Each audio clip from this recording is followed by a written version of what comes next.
प्रभुंकर वाक्य आज आम को यह शिक्षा दिए जे स्वर्गीय आह्वानर पवित्र भातृगण बोली लिखा है। स्वर्गीय आह्वान स्वर्ग निमंते जो माने आह्वान कृत होई अछंती स्वर्ग प्राप्ति निमंते मुक्ति प्राप्ति निमंते अनंत जीवन प्राप्ति निमंते जे माने आह्वान होई अछंती आउ से मान को पवित्र भाई बोली कहाउछि। पवित्र भाई भौणी माने आ से मान को गोटे विषय भाविबा पई कहाउछि कि प्रेरित और महाजाजक जीशुଙ୍କ विषय भावी देख भावना तो अनेक रहुछि एवं जदि आमे शास्त्र मध्यरे मध्य देखु जेते बेले जे लोकलिक सुसमाचार तार एक पर्व 66 पदरे जेते बेले देखुछु से स्थान रे मध्य जोहनଙ୍କ विषय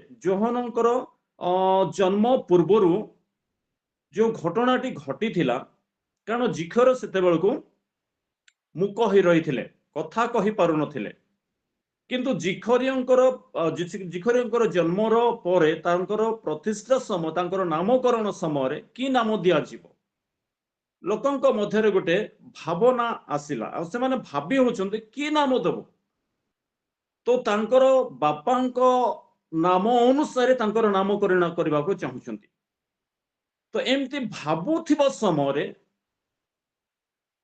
जिखरी को पचरा गला जे तांकर बापा को पचार जब तांको पचारले से समय तक्षणात तांकर मुख फिटिला जे तांकर नाम जोहन देव। हालेलुया 66 पदरे अछि जेते बेले तांकर मुख फिटिछि सेही समय रे समस्ते आचंबित हेबा को लागिले एवं से माने कहउछंती ताहेले ए शिशुटी कोन हेबो कारण एहांक ऊपरे ईश्वरंकर हाथ अछि। हालेलुया प्रभुଙ୍କ नामर धन्यवाद हो ए शिशुटी कोन हेबो या ऊपरे ईश्वरंकर हाथ अछि अभिषेक अछि ईश्वरंकर आशीर्वाद अछि भाबी होचंती तो सेही भଳି भाबरे आ जो समय कुष्टी सिमोनक गृह रे यीशु अतिथि भाबरे अछंती आओ तांको निमंत्रण करी खाइबा को दैछंती आओ यीशु कुष्टी सिमोनक गृह रे बसी भोजन करुथिबा समय रे जणे स्त्री लोक पापिनी स्त्री तांको पाख से गृह को आसी बहुमूल्य जटामांसी तैल आणुछि जे से भाबुछि जे कुष्टी सिमोनक गृह रे यीशु को खाइबा पय निमंत्रण करछंती। प्रेज द लॉर्ड मु तांको पय कोन करिवि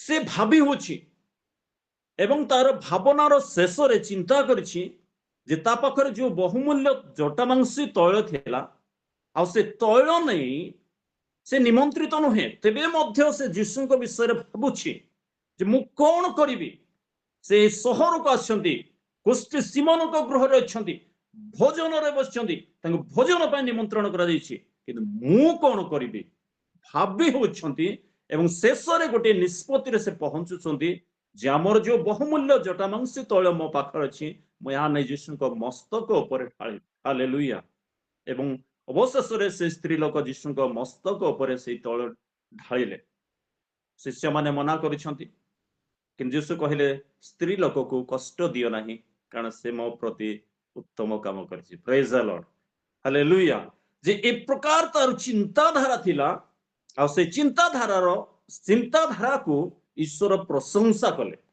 तार प्रशंसा कले कारण तार चिंता ए प्रकार थिला अनेक विषय आमे चिंता करू भाबी हो किंतु आज आमे प्रभुंकर लोक भाबरे आमन को ए कथा कहा जाउछि जे प्रेरित महाजाजक यीशुଙ୍କ विषय रे भाबी देखो तेबे आसु माने ए प्रेरित पद ऊपर मु पद कहया पय चाहिबी। प्रथम कथा प्रेरित पद ऊपर प्रभु यीशु ख्रीष्ट ईश्वरଙ୍କ निकटरू मनुष्य मानक निकट को आसीबा मध्य को आसी ईश्वरଙ୍କର प्रतिनिधित्व करंती। हालेलुया प्रभु यीशु ख्रीष्ट ईश्वरଙ୍କ निकटरू स्वर्गरू आसी मनुष्य मानक मध्यरे रही ईश्वरଙ୍କ प्रतिनिधित्व करंती। हालेलुया प्रेरित रो अर्थ महायाजक दुईट शब्द आउ गोटे शब्द कहना चाहिए महायाजक महायाजक अर्थ आम समस्त जानू जीशु ख्रीस्ट महायाजक भाव ईश्वर सम्मुख आमर प्रतिनिधित्व करते प्रेज द लॉर्ड जीशु ख्रीस्ट महायाजक भाव ईश्वर सम्मुख आमर प्रतिनिधित्व करते महायाजक अर्थ जे प्रकार प्रथम तिमोथी 2 पर्व 5 पद कारण एकमात्र ईश्वर अछंती आ ईश्वर और मनुष्य मानक मध्यरे एकमात्र मध्यस्थ अछंती से ख्रीस्ट जीसु प्रेज द लॉर्ड हालेलुया ईश्वर और मनुष्य मानक मध्यरे मध्यस्थ होउछंती ख्रीस्ट जीसु एक कथा आम समस्त जानिछु तेणु शीघ्र शीघ्र जीवाई चाहिए जेपरी ख्रीस्ट जीसु रोमियो 9:34 मध्यस्थी ख्रीस्ट जीसु से कोठी अछंती ना माने समस्त जानु ईश्वर सम्मुख स्वर्ग से अछंती पितांकर दक्षिण पार्श्वर अछंती से पितांकर दक्षिण पार्श्वर अछंती रोमियो 9:34 अनुसार ख्रीस्ट जीसु ईश्वर दक्षिण पार्श्वर अछंती से मध्य अमानक पाए निवेदन करू अछंती प्रेज द लॉर्ड हालेलुया अमानक पाए से निवेदन करूछंती स्वर्ग रे अछंती एवं द्वितीय कथा कहिबी एब्री 7:25 अनुसार से जो माने ईश्वर निकटवर्ती होती से सेमानक निमंते निवेदन करिया पाए से नित्य जीवित अटंती प्रेज द लॉर्ड सामर्थ्य अटंती नित्य से जो माने ईश्वर निकटवर्ती होती प्रभु को निकटवर्ती होती प्रभु को पाख को जाती प्रभु को सहित जो माने रहंती से मानक सेमानक पाए सेमानक सपक्षरे पक्षरे निवेदन करिया पाए से नित्य प्रस्तुत अछंती एवं निवेदन करूछंती आमेन हालेलुया जेमति याकूब 4:8 ईश्वर निकटवर्ती हो तहिरे से तुम मानकर निकटवर्ती हेबे हालेलुया गोटे कमांड गोटे आदेश गोटे आज्ञा प्रभु मन के कथा कहया चाहउछंती ईश्वर निकटवर्ती हो केते निकटको माने जेते निकटको माने जाय परबा ए दिन मानकर माने तंकर पाखको रही पाखर रहिबा जदि आमे तंकर पाखर रहिबा ताले से आमनकर पाखर रही एक कथा माने निश्चित भाव में जानिछु तो एई भली भाव में प्रभु जीशु ईश्वर निकट रे रही आमानक पाए धार्मिक लोक मानक पाए साधु लोक मानक पाए प्रभुंकर लोक मानक पाए से निवेदन करूछंती आ निवेदन करूछंती एइथिबे जो माने तांकर निकटवर्ती होते समस्तंक पाए नुहे से हालेलुया समस्तंक पाए से आसिले एवं मृत्युवरण कले एक कथा माने जानिछु एवं परित्राण साधन कले समस्तंक पाए किंतु निवेदन एई लोक मानक पाए करूछंती जो लोक माने प्रतिदिन प्रति समय तांकर निकटवर्ती होंती हालेलुया सेई मानक निमंते सेमानक सपक्षरे सेमानक पक्षरे सेमानकर उद्धार निमंते सेमानकर मुक्ति सेमानकर सुरक्षा निमंते सेमानकर रोग सुस्थता निमंते प्रभु नित्य नित्य पितांक निकटरे निवेदन करूछंती हालेलुया हालेलुया आम मानक निकटरे कहिले या तार अर्थ यहा जो माने तांकर निकटवर्ती होंती हाँ अवश्य से समस्तंक पाए मानव जातिर परित्राण पाए प्रथम तिमोथी 1:15 अनुसार पापी मनुष्यर परित्राण निमंते जीशु ख्रीष्ट जे जगत रे अवतीर्ण हेले एई वाक्य विश्वास एवं सर्वत्र भाव में ग्रहण योग्य समस्तंक पाए सेही विषय किंतु नित्य नित्य निवेदन एई लोक मानक पाए करछंती जो माने तांकर निकटवर्ती होंती हालेलुया बोलो प्रभु यीशु मसीह की कारण प्रभु महान से आमनकर सपक्षरे नित्य नित्य निवेदन करूछंती ए होची से महायाजकଙ୍କର कार्य तेबे नूतन नियम मध्य से मध्यस्थ अटंती नूतन नियम मध्य मध्यस्थ होई दुईटी विषय से कार्य करूछंती प्रथम कार्य कोन ना नूतन नियम कि प्रकार भाव ना एवरी 9 तार 15 पद एवरी 9 तार 15 पद रे हम जेते अध्ययन करूछु सेथिरे हम गोटे विशेष विषय देखिया पारुछु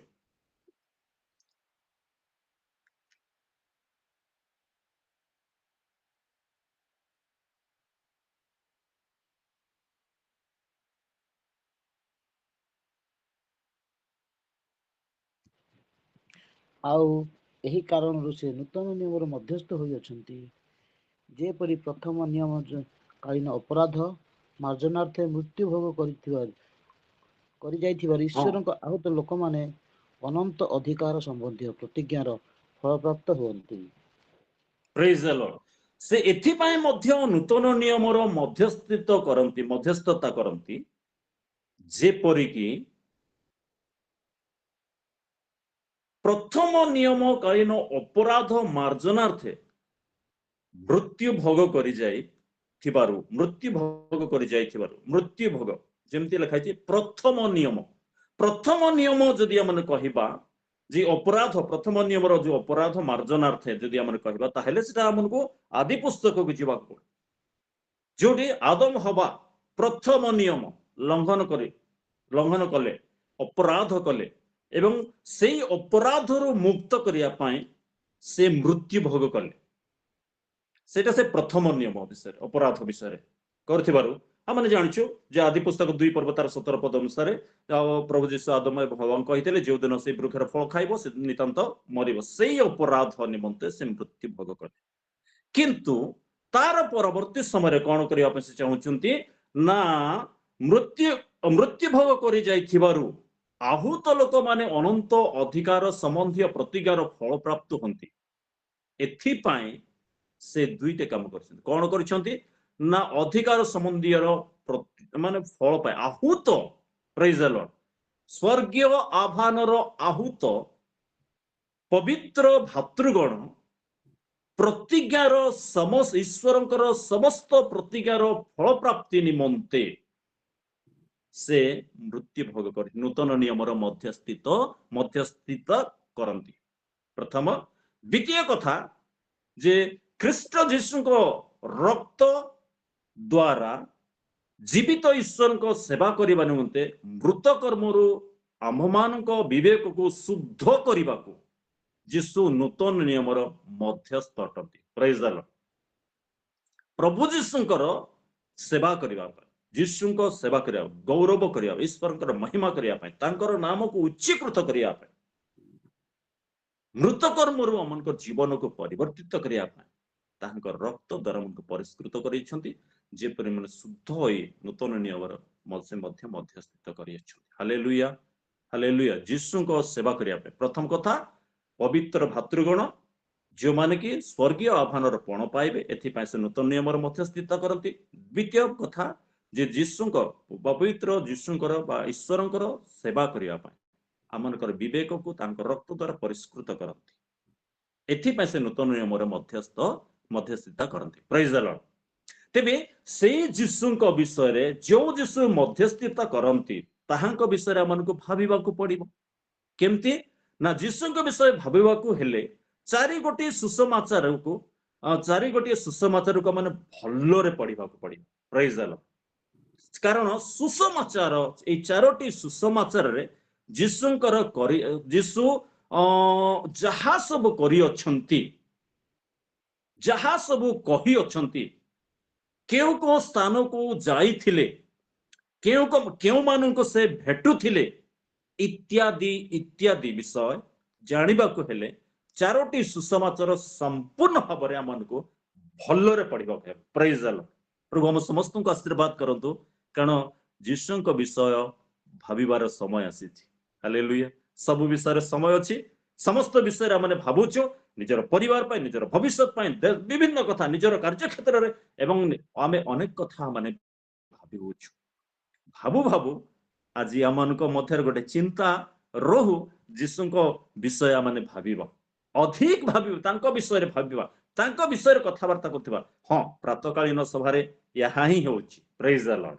ହାଲେଲୁୟା। ପ୍ରାତଃକାଳୀନ ସଭାର ଆୟୋଜକ ମାନେ ଏହା ହିଁ ଚିନ୍ତା କରିଛନ୍ତି। ଆଉ ସମସ୍ତ ଦିନ ସେମାନେ ପ୍ରାତଃକାଳୀନ ସଭା ଚାଲୁଛି, ଫାଷ୍ଟିଂ ପ୍ରାର୍ଥନା, ଶୁକ୍ରବାର ଉପବାସ ପ୍ରାର୍ଥନା ଚାଲୁଛି, ସନ୍ଧ୍ୟା ପ୍ରାର୍ଥନା, ଧନ୍ୟବାଦର ପ୍ରାର୍ଥନା ଚାଲୁଛି, ବିଭିନ୍ନ କଥା ଏସବୁ କେବଳ ତାଙ୍କରି ବିଷୟରେ ଆମେ ଭାବୁଛୁ। କିନ୍ତୁ ତା ଭିତରେ ଗୋଟେ କଥା ମୁଁ ଆପଣମାନଙ୍କୁ ରଖିବା ପାଇଁ ଚାହୁଁଛି ନା ମାଥିଉ ଲେଖା ସୁସମାଚାର 8 ପର୍ବ 14 ପଦରୁ 17 ପଦ ପର୍ଯ୍ୟନ୍ତ ଯେତେବେଳେ ମାନେ ଅଧ୍ୟୟନ କରୁ, ଆପଣ ମାନେ ଲେଖି ରଖିଥିବେ, ପଢିବେ ସେଇଠି ଯେ ଯୀଶୁଙ୍କ ବିଷୟରେ ଆମକୁ ଭାବିବାକୁ ବାଧ୍ୟ କରିବ। ପ୍ରେଜ୍ ଦ ଲର୍ଡ। ହାଲେଲୁୟା।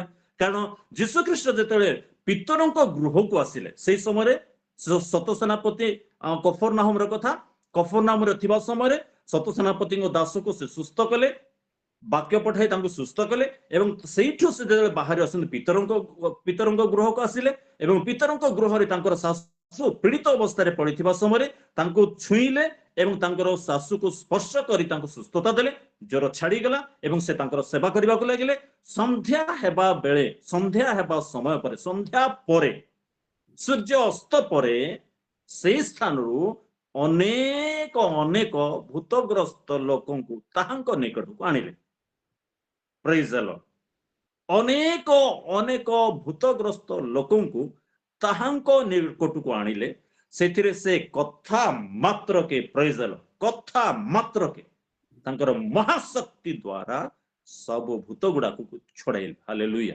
एवं समस्त पीड़ित लोकों को सुस्थ कले जेते लोकों को तांको पाखो को आनिले जो मानु को तांको आनिले जेते लोक आसीथिले से भितर अनेक पीड़ित अछंती एवं असुस्थ लोक अछंती आ भूतग्रस्त लोक माने अछंती समस्त को से सुस्थ कले कहा को छाड़िले केही जणे रहिला जेते लोक थिले समस्त सुस्थता पाइले प्रेज द लॉर्ड काहे कि ना जिसाय 53 तार 4 एवं 5 पद अनुसार जेपरि जिसाय भाववादी द्वारा उक्त एही वाक्य सफल हुए क्यों वाक्य ना से निजे आमମାନଙ୍କର दुर्बलता सब ग्रहण कले और व्याधि सब बहन कले ताहांक प्रहार रे आमने सुस्थता हिचु सेई सह सह वर्ष पूर्व रे करे जिथबा भविष्यवाणी सफल करिया पाए से यीशु एक महान कार्य कफरनाहम शहर मध्य कले हालेलुया से प्रतिज्ञा सफलार्थ बा से वाक्यर सफलार्थे से भविष्यवाणी सफलार्थे प्रभु एक महान कार्य कले जिते पीड़ित आसिले समस्त जिते भूतग्रस्त लोक आसिले समस्त से सुस्थ कले कहा को छाड़िले हालेलुया किंतु जोहन 5 तार 3 रु 8 पद भितरे एक भिन्न प्रकार विषय मैंने देखा परिचो आ से स्थान को जीशु आसिले प्रेज द लॉर्ड आओ जीशु जतले से स्थान को आसिले देखुछंती जे सेई जेरूशलेम मेसो द्वार निकट गोटे पुष्करणी रही आ से पुष्करणी 5टी मंडप अछि आ ये 5टी मंडप रे अनेक अनेक पीड़ित असंख्य अनेक अनेक पीड़ित अंध खंज अशुष्कांग पड़ी रही से देखिले जणे नुहे 2 जण नुहे 100 जण नुहे अनेक अनेक अगणित 5टी मंडप रे भरी के रही छंती जे एमती आजिकली आमनकर हॉस्पिटल मानकर रही छंती ground floor first floor second floor third floor पर्यंत रोगी मानकर अभाव ने पैक हे रहउछंती इवन सेति कि नुहे तळे रहउछंती तळे जे मानकर खट मिलुने से तळे रहउछंती इवन घर भितर तळे रहिबा कथा तो छाडंतु बारंडार मध्य रहउछंती एते एते पेशेंट रोगी मान रहउछंती मेसो द्वार निकट मध्य तद्रुप असंख्य असंख्य पीड़ित अंध खंज शुष्कांग पड़ी रही और ठीक सेमती समय जीशु सेठी पहुंची और जीशु जेतले सेठी पहुंचिले आ देखुछंती ता मथरे 38 वर्षर रोगी सेठारे जणे अछंती आ से 38 वर्ष रोगी को से कहले बस तुम्हें कौन सुस्थ होगा चाहूच से कहले पोखरी भीतर घेनी जीवन मध्य मोर कहीं नहांती प्रभु समस्त अन्य मानकर सपोर्टर अच्छी कि मोर कहीं ना मुई एकुटिया दुर्बल लोक 38 वर्षर रोगी जिस्ता कहले उठ खटिया घेनी चल प्रेज द लॉर्ड हालेलुया प्रभु नाम धन्यवाद प्रभुर पदे वाक्य 38 वर्ष रोगी आरोग्यता लाभ कले एवं से उठिले एवं खट बही चलिए हालेलुया प्रभु नाम धन्यवाद मार्कल सुसमाचार 1 पर्व सॉरी 5 पर्व 1 पदरु 15 पद भितर जदि आम अध्ययन करूँ तो से स्थान में देखा पारिछु जीशु से समय समुद्र पारी हेले एवं गरासिया मानकर अंचल को से गले गरासिया मानक अंचल रे जड़े दुर्दांत भूतग्रस्त घर द्वार परिवार समस्त छाड़ी समाधि पर्वत रही चित्कार करुछि एवं जंजीर बंधा ही रहुना हाथ गड़ देह निज काटी पकाई रक्त बही जा पर्यंत बही रक्त बहाउची चित्कार कर समय जीशु निजे से स्थान को गले एवं जीशु से स्थान को गले ଏବଂ ସେମାନଙ୍କୁ ଆଉ ସେଇ ରୋଗକୁ ସୁସ୍ଥ କଲେ। ଆଉ ଯେତେବେଳେ ସେମାନେ ସେଇ ଭୂତ ଗୁଡାକ ଦେଖି ତାଙ୍କର ପାଦ ତଳେ ପଡିଲେ, ଆଉ ଯୀଶୁ ସେମାନଙ୍କୁ ଧମକ ଦେଲେ, ଘୁଷୁରି ମାନଙ୍କ ଭିତରେ ସେ ପଶିଲେ। କିନ୍ତୁ ଶେଷରେ ଅବଶେଷରେ ଉଲ୍ଲଙ୍ଗ ଅବସ୍ଥାରେ ଥିବା ଲୋକ ଏବେ ବସ୍ତ୍ର ପିନ୍ଧି ଯୀଶୁଙ୍କର ପାଦ ତଳେ ବସି ରହିଥିବାର ଦେଖିଲେ। ପ୍ରେଜ୍ ଦ ଲର୍ଡ। ପ୍ରଭୁ ମହାନ କାର୍ଯ୍ୟ କରୁଛନ୍ତି। ତ ଏଇଠି ଜଣେ ଆମେ ଜଣକୁ ଦେଖିବା ପରେ ଜଣେ ଜଣକୁ ସୁସ୍ଥ କରିବା ପାଇଁ ଯୀଶୁ ସେ ସ୍ଥାନକୁ ଯାଇଛନ୍ତି। କିନ୍ତୁ ପ୍ରଥମେ ପିତର 2 ପର୍ବ ତାର 24 ପଦରେ ଆମେ ଯେତେବେଳେ ଦେଖୁ ସେଇଟା ଏକ ଭିନ୍ନ ବିଷୟ ଅଛି।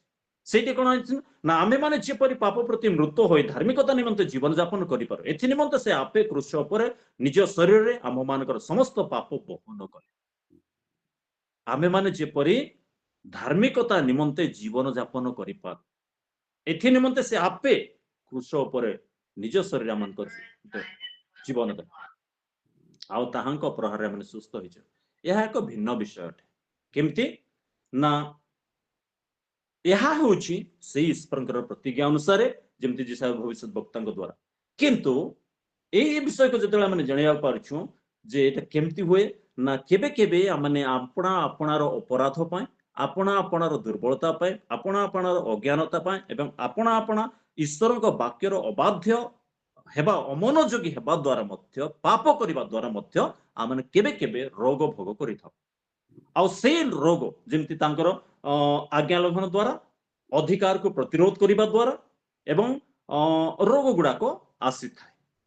କେମିତି ନା ଏମିତି ଭାବରେ ଆସିଥାଏ ଯେମିତି ରୋମିଓ ତାର 13 ପର୍ବ 2 ପଦ, ପ୍ରଥମ କରନ୍ଥୀୟ 11 ପର୍ବ 29 ଏବଂ 30 ପଦ, ଜିହୋଶୋଏ 7 ପର୍ବ ତାର 5 ରୁ 12 ପଦ ପର୍ଯ୍ୟନ୍ତ। ତ ଏଇ ସ୍ଥାନରେ ଆମେ ଦେଖିବାକୁ ପାରୁଛୁ ନା ପ୍ରଥମ କରନ୍ଥୀୟ ଗୋଟେ ପଦଟି ପଢିବେ, ପ୍ରଥମ କରନ୍ଥୀୟ 11 ତାର 29 ଏବଂ 30 ଲେଖା ହେଇଛି, କାରଣ ଯେ ପ୍ରଭୁଙ୍କ ଶରୀରକୁ ବିଶେଷ ନ ମଣି ଭୋଜନ କରେ ଅପାନ କରେ, ସେ ଆପଣ ଦଣ୍ଡ ନିମନ୍ତେ ଭୋଜନ କରେ ଅପାନ କରେ। ଏହି ହେତୁ ତୁମମାନଙ୍କ ମଧ୍ୟରେ ଅନେକ ଦୁର୍ବଳ, ପୀଡ଼ିତ, ପୁଣି ଅନେକ ମହାନିଦ୍ରା ପ୍ରାପ୍ତ ଅଟନ୍ତି। ବିଶେଷ ନ ମଣି ପ୍ରଭୁଙ୍କର ଶରୀରକୁ ଯେତେବେଳେ ଆମେ ଭୋଜନ କରୁ, ତାଙ୍କ ରକ୍ତ ଯେତେବେଳେ ଆମେ ପାନ କରୁ, ସେ ସମୟରେ ନିଜର ଦଣ୍ଡ ଏମିତି ଭାବରେ ମଧ୍ୟ ଈଶ୍ୱରଙ୍କ ବାକ୍ୟର ଅବାଧ୍ୟ ହେବା ଦ୍ୱାରା ମଧ୍ୟ, ନିୟମକୁ ଭାଙ୍ଗିବା ଦ୍ୱାରା ମଧ୍ୟ, ଆଉ ପ୍ରଭୁଙ୍କ ଶରୀରକୁ ବିଶେଷ ନ ମଣିବା ଦ୍ୱାରା ମଧ୍ୟ ଦଣ୍ଡ ଆସିଥାଏ, ରୋଗ ଆସିଥାଏ। ଏଇ ରୋଗ ଗୁଡାକ ଆମେ ପ୍ରଭୁ ଯୀଶୁ ଖ୍ରୀଷ୍ଟଙ୍କ ନିକଟରେ ଆପଣା ପାପ ସ୍ୱୀକାର କରି, ଅନୁତାପ କରି, ଖେଦକ୍ରନ୍ଦନ ସହିତ ଯଦି ସ୍ୱୀକାର କରି ଛାଡ଼ି ଦଉ, ତାହେଲେ ରୋଗରୁ ଆମେ ଆରୋଗ୍ୟତା ଲାଭ କରିବୁ। ପ୍ରେଜ୍ ଦ ଲର୍ଡ, ହାଲେଲୁୟା। କାରଣ ପ୍ରଭୁ ଆମକୁ ଆଶୀର୍ବାଦ କରନ୍ତୁ, କାରଣ ଏଇଭଳି ଭାବରେ ଅନେକ ଲୋକ ମଧ୍ୟ ମହାନିଦ୍ରା ପ୍ରାପ୍ତ ଅଟନ୍ତି, ଏଟା ଜଣା ପଡେ ନାହିଁ। ଆଉ କେହି ଏ ବିଷୟରେ ଏଇଥିପାଇଁ ବୋଲି କିଏ କହନ୍ତି ନାହିଁ, କିନ୍ତୁ ଏଇଥିପାଇଁ ଘଟେ ବିଶେଷ ନ ମଣିବା ଦ୍ୱାରା, ଆଜ୍ଞା ଲଙ୍ଘନ କରିବା ଦ୍ୱାରା, ନିୟମ ପ୍ରତିରୋଧ କରିବା ଦ୍ୱାରା, ଭଗ୍ନ କରିବା ଦ୍ୱାରା ସବୁ ଦଣ୍ଡ କେବେ କେବେ କାହା କାହା ଜୀବନରେ ଆସିଥାଏ, ଜଣା ପଡେ ନାହିଁ। କିନ୍ତୁ ଏ ସମସ୍ତ ବିଷୟରେ ଅନୁତାପ ସହିତ, ଖେଦକ୍ରନ୍ଦନ ସହିତ ଯଦି ଆମେ ପ୍ରାର୍ଥନା କରୁ, ତାହେଲେ ସେଥିରୁ ଆମକୁ ଆରୋଗ୍ୟତା ମିଳିଥାଏ। ପ୍ରେଜ୍ ଦ ଲର୍ଡ, ହାଲେଲୁୟା। ତ ପ୍ରଭୁଙ୍କ ନାମର ଧନ୍ୟବାଦ ହଉ। ତ ଆମକୁ ପ୍ରେରିତ ଯୀଶୁଙ୍କ ବିଷୟରେ, ମହାଯାଜକଙ୍କ ବିଷୟରେ ଆମକୁ ମଧ୍ୟ ଭାବିବାର ଅଛି। ଏ ତ ପ୍ରେରିତଙ୍କ ବିଷୟରେ, କିନ୍ତୁ ମହାଯାଜକ କଣ ଆମେ ସେ ଦେଖିଲୁ ଯେ ଈଶ୍ୱର ଏବଂ ମନୁଷ୍ୟମାନଙ୍କ ମଧ୍ୟରେ ଯୋଉ ମଧ୍ୟସ୍ଥିତାର କାର୍ଯ୍ୟ କରନ୍ତି, ଆଉ ସେଇଥିପାଇଁ ସେ କେତେକ ସ୍ଥାନରେ କଣ କରିଛନ୍ତି, ସମସ୍ତଙ୍କୁ ସୁସ୍ଥ କରିଛନ୍ତି, ସମାନ ଭାବରେ ଦେଖିଛନ୍ତି।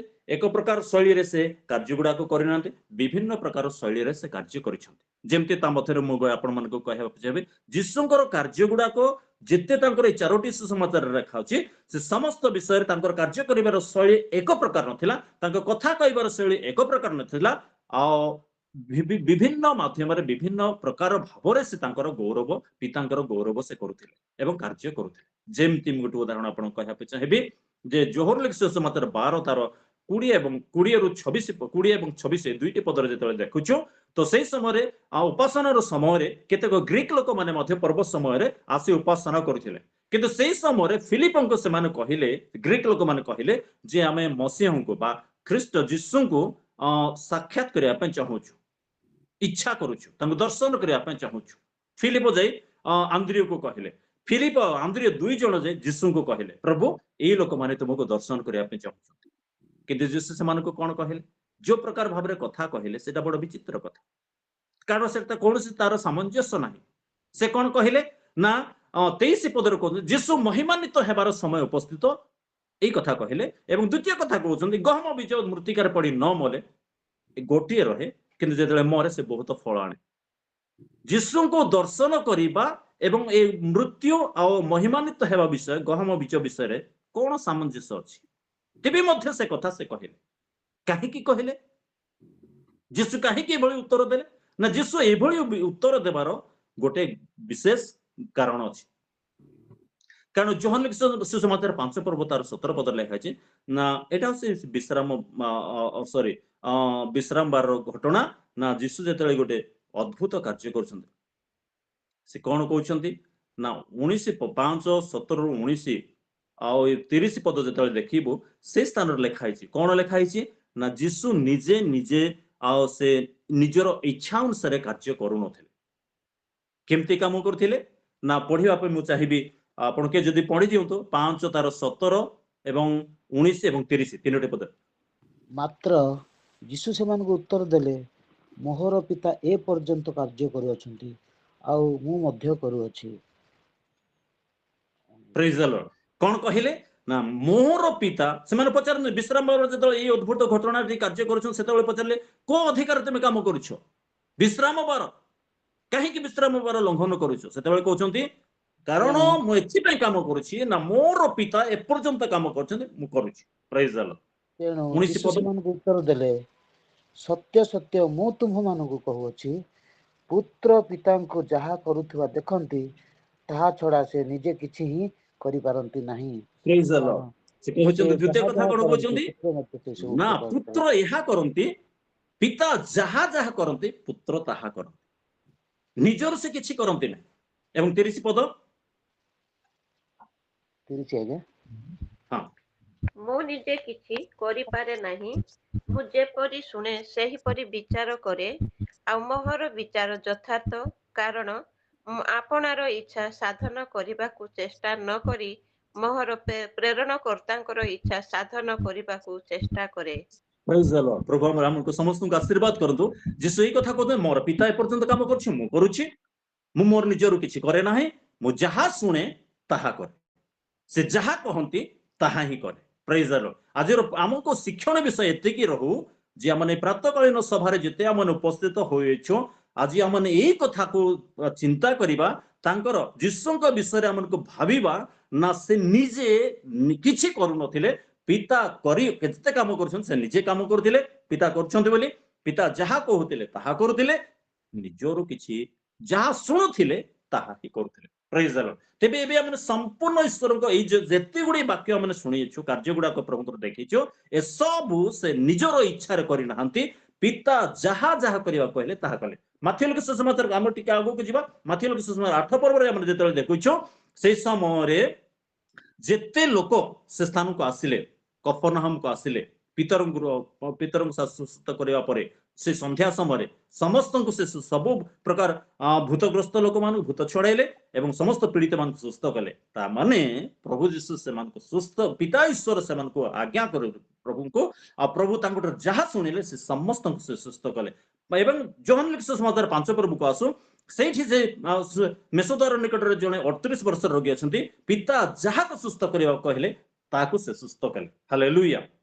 ତ ସେଇଭଳି ଭାବରେ ପିତାଙ୍କର ଇଚ୍ଛା, ସେ ନିଜର ଇଚ୍ଛା ସାଧନ କରିବାକୁ ଆସିନାହାନ୍ତି, ପିତାଙ୍କର ଇଚ୍ଛା ସାଧନ କରିବା ପାଇଁ ସେ ଆସିଥିଲେ। ହାଲେଲୁୟା। ତେବେ ଏବେ ଆମେ କନଫର୍ମ ହଉଛୁ ସେ ଯାହା କହୁଥିଲେ ତାହା କରିଥିଲେ। ଆଜି ଆମମାନଙ୍କର ଭାବିବାର ବିଷୟ ଆସିଛି, ଆମେ ମଧ୍ୟ ଟିକେ ଭାବିବା ଆମ ବିଷୟରେ। ଯଦି ପ୍ରଭୁ ଯୀଶୁ ଖ୍ରୀଷ୍ଟ এই ସମସ୍ତ ବିଷୟ ନିଜେ ସେଇ ପ୍ରକାର ଭାବରେ କରୁଥିଲେ ତାହେଲେ ଆମକୁ ମଧ୍ୟ କରିବାକୁ ପଡିବ। କାରଣ ଯୋହାନ ଲିଖିତ ସୁସମାଚାର 13 ପର୍ବ ତାର 17 ପଦରୁ 12ରୁ 17 ପଦ ଭିତରେ ଯେତେବେଳେ କରୁଛୁ ପଢୁଛୁ, ସେତେବେଳେ ଯୀଶୁ କହୁଛନ୍ତି ମୁଁ ତୁମମାନଙ୍କୁ, ଯୀଶୁ ଶିଷ୍ୟମାନଙ୍କର ପାଦ ଧୋଇବା ପରେ ଏଇ କଥା କହୁଛନ୍ତି, ମୁଁ ତୁମମାନଙ୍କର ପାଦ ଧୋଇଛି, ମୁଁ ଗୁରୁ ଏବଂ ପ୍ରଭୁ, ମୁଁ ଯଦି ତୁମମାନଙ୍କର ପାଦ ଧୋଇଛି ତାହେଲେ ତୁମେ ମାନେ ମଧ୍ୟ ପରସ୍ପର ପାଦ ଧୋଇବା କଥା। ମୁଁ ତୁମମାନଙ୍କ ପ୍ରତି ଯାହା କରୁଅଛି ତାହା କି ତୁମେ ବୁଝିପାରୁଛ, ଭାବୁଛ କି ମୁଁ କଣ କରିଛି? ମୁଁ ଜଣେ ଗୁରୁ ଏବଂ ପ୍ରଭୁ, ମୁଁ ଯଦି ତାହା କରିଛି ताहले तुमनकर मध्य करिवार कर्तव्य रही। Praise the Lord. प्रभु नामर धन्यवाद हो। जहा सुनंती ताहा करंती। पिता कार्य करुथिबारु से करछंत। आज आमान को मध्य ए प्रभात कालीन सभारे आम समस्त प्रभु निकट रे रहिछु। आमने आमर इच्छा को साधन करबा पय नुहे कि आमर प्रेरणकर्ता आमानकर मुक्तिदाता आमानकर उद्धारकर्ता आमानकर प्रभु यीशु जहा जहा कहंती आमे मध्य ताहा करबाकू निज विषय टिके भाबिबा चिंता करबा भाबिबा मु कोन करूछि मोर कर्तव्य कोन मु कोन करबा उचित करबा कर्तव्य। तेणु जदि आमने आपणा आपणा कर्तव्य साधन रे जदि आमे लागी रहिबा प्रभु आमान को तांकर राज्य रे तांकर गौरव करिया पय प्रवेश कराइबे एवं शेषरे से कहिबे हे पवित्र भातृगण आह्वान स्वर्गीय आह्वानर पवित्र भातृगण ए कथा से कहिबे एवं आमन को तांकर निमंत्रण रे आमने समस्त तांकर राज्य रे प्रवेश करिबा। Praise the Lord. प्रभु आमन को आशीर्वाद करंतु ना आमने विशेष विषय केते शिखिया पारुछु ना कोन सिखोछु प्रभु यीशुଙ୍କ विषय जते भाबुछु से निजर किछि करनथिले पिता कार्य करूछंती से करूछंती पिता जहा कहउछंती ताहा से करूछंती निजर इच्छा साधन न करी एवं जहा करिया पे से आज्ञा करूछंती ताहा ही से करूथिले। Praise the Lord. तेणु ये समस्त कार्य रे जते देखुछु कोठी जणे लोकन सुस्थ करिसंती कोठी अनेकन को सुस्थ करिसंती कोठी समस्तन को सुस्थ करिसंती एवं समस्तन का पाखरे आपनर परिचय मध्य दैछु। तेबे ए समस्त कथा जदि माने मु आ गोटे कथा को आपन को दोहराइ देबा पय चाहिबी जेतेले से ग्रीक लोक माने तांकर दर्शन करिया पय चाहुतिले से समय से उत्तर जहा दोछन सेटा मध्य तांकर निजरो इच्छारो उत्तर देई नहांती पिता जहा उत्तर देबा कथा कहिले सेही भली भाबरे तांको उत्तर देले। तांकर उत्तर कोन थिला एबे से निजर महिमान्वित हेबार समय आसीछि ए कथा कहिले एवं गहम बीज मृतिकार पड़ी न मले गोटे थाए मले बहुत फल आनिबो एई प्रकार भाबे पिता जहा कहिले ताहा से कहिले निजर कहिले। आज आमान को मध्य भाबिबार अछि प्रभुଙ୍କ विषय रे भाबु भाबु महाजाजकଙ୍କ विषय रे भाबु भाबु प्रेरितଙ୍କ विषय रे भाबु भाबु आज आमान को विषय मध्य भाबिबा मु कोन करूछि प्रभु मते जहा कहंती जदि ताहा करूछि ताहा शुणुछि जहा शुणुछि ताहा जदि करूछि ताहले आमन थारु आ धन्यवादी लोक के हेबे। प्रभु हम समस्त को आशीर्वाद करंतु ए दिन मान करे ए प्रकार भाबरे माने भाबिबा आ चिंता करिबा प्रस्तुत होई रहबा प्रभुଙ୍କର आगमन से केबे हेबो जोना नाही कि प्रभुଙ୍କର आगमन समय रे जे पर हमने समस्त जंते रूपांतरित होई परिवर्तित होई आमने तांकर मध्य आकाश रे तांकर सहित तांकर राज्य रे भेटी पारे सेति पय प्रभु हम समस्त को आशीर्वाद करंतु।